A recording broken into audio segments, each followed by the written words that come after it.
Before you ever earned your first pound, your first dollar, your first cent, someone was already teaching you what money meant. Not in a classroom, not from a book. They were teaching you through what they said at the dinner table, through what went unsaid, through what happened every time the bills came in and the money didn't, through the look on their faces at the checkout when something cost too much. What I'm about to tell you is something most people go their entire lives without ever realizing. Your relationship with money didn't start when you got your first job. It started in a house you were too young to leave, and whatever that house taught you about money, scarcity, fear, shame, avoidance, it's still running in the background of every financial decision you make today. That's not an insult. That's not a life sentence either.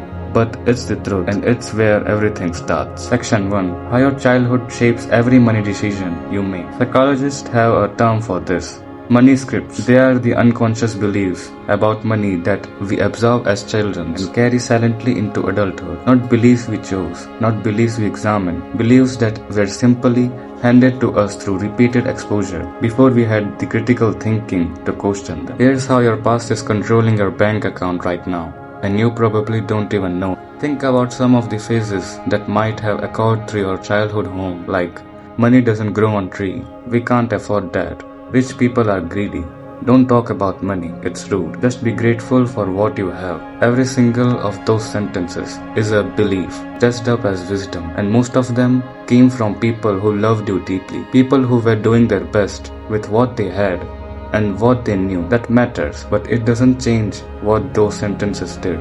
If you heard, we can't afford that enough times, your brain didn't just learn that money was limited.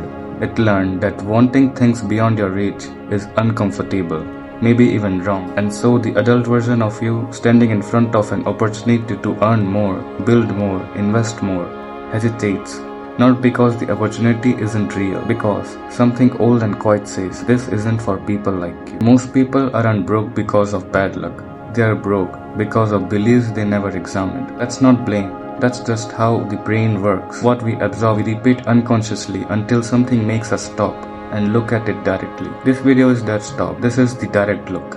Section 2. The 3 beliefs keeping most people broke forever. There are hundreds of limiting money beliefs out there, but in almost every case, the one doing the most damage trace back to 3 core ideas. Let's name them clearly. These 3 beliefs are the reason most people never escape the financial position they were born into. Belief 1. Money is bad and wanting it makes you a bad person. This one hides behind words like greed and materialism. It shows up as guilt every time you try to charge what you are actually worth. It shows up as quiet discomfort around wealthy people, not admiration, not curiosity, but suspicious. If somewhere deep down you believe that wealth corrupts, then your own subconscious will quietly work against you every time you get close to it. Your brain cannot simultaneously believe that money is morally wrong and actively build wealth. It picks one. Most people raised in financially struggling homes unconsciously picks the first. Belief 2. Money is something that happens to you, not something you create. This one sounds like I just don't have the luck they have, or I work just as hard as them. It's not fair. Both might be completely two observations, but buried inside them is a passive relationship to money. Money as something distributed from outside, not built from within. The wealthy as a group tend to see money as product of decision and system, not luck, not fate, not fairness. Decisions and systems. That shift in agency is enormous. The people who stay stuck aren't lazier than the people who get out. They are oriented differently. Belief 3. I'll deal with money when I have more of it. This is the most common one, and it's the most dangerous because the habit you use to manage 500 are the exact habits you'll use to manage 5,000 and then 50,000. The mindset doesn't change automatically when the number gets bigger. People who win the lottery are a study in this. The majority return to their original financial position within a few years, not because the money disappeared unfairly, but because the beliefs and behaviors that shaped their original position didn't disappear with it. More money doesn't fix a broken relationship with money, it amplifies it. Section 3. Why mindset changes before money ever does. This is the part of the video that people sometimes push back on, because mindset sounds like a self-help talk. It sounds vague. It sounds like a poster on a wall. I know what some of you are thinking, but hear me out, because this is the part most people skip, and it's why they stay stuck. Here's why mindset is not abstract, it's mechanical. Every financial behavior you have, spending, saving,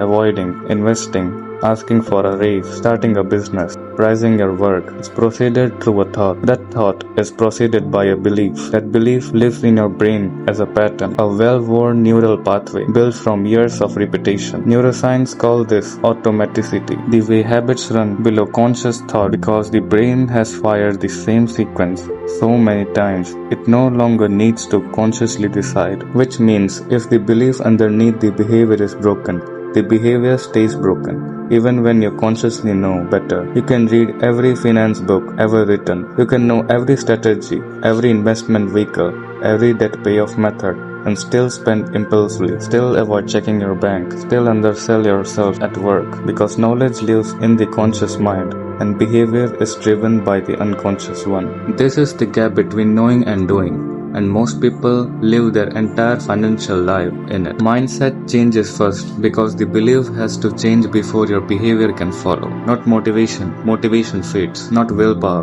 Willpower runs out. The belief underneath has to be examined, challenged, and repeated. Everything else comes after. Section 4. How to rewire your brain to think like the wealthy. So does that actually happen? Because change your mindset without a mechanism is just advice. And advice without mechanism is noise. Here's the practical version, what rewiring actually looks like in real life. Step 1. Catch the belief in the act. The next time you feel resistance around money, guilt about spending, fear about investing, discomfort about charging more, pause, don't act on it yet. Ask, where did this come from? Is this my belief or one I absorbed?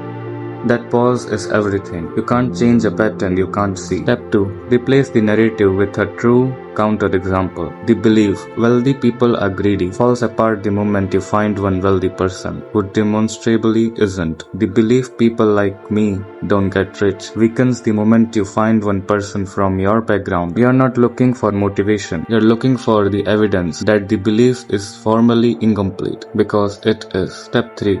Act before you feel ready. This is the uncomfortable one. Rewiring happens through experience, not just thinking. Open the investment account before you feel confident. Charge what you're worth before you're certain they'll pay it. Take the financial risk before the fear goes away. The fear doesn't go away first. The action goes first. The evidence follows. The belief changes last. Section 5. The one shift that makes everything else possible. Everything in this video comes down to one idea. And once you see it, you can't unsay it. The shift is this, from a fixed identity to a learnable one. Most people who struggle financially don't think of themselves as someone who hasn't learned wealth yet. They think of themselves as someone who just isn't a money person, as if wealth were a personality trait, something you either have or you don't, like eye color or height. That identity is the lock on everything else. The moment you shift from I am not a money person to I haven't learned this yet, everything rearranges. Every book becomes relevant. Every video becomes useful. Every mistake becomes data instead of proof that you were right about yourself all along. Rich people aren't smarter than you. They just believe different things about what's possible for them, and they started acting on those beliefs. That's it. That is the whole distance between where most people are and where they want to be. Not talent, not luck, not even starting capital. A belief about what's learnable. A belief about who gets to be financially free and whether or not that list includes them. You're watching a financial video. You looked up this. Some part of you already knows you're on the list. Your childhood gave you a map, but a map isn't a destination. And if the map was wrong or incomplete, you're allowed to draw a new one. That's not betraying where you came from. That's honoring where you're going. Drop a comment telling me which of those 3 beliefs you recognized in yourself. I want to know, and I read every single one.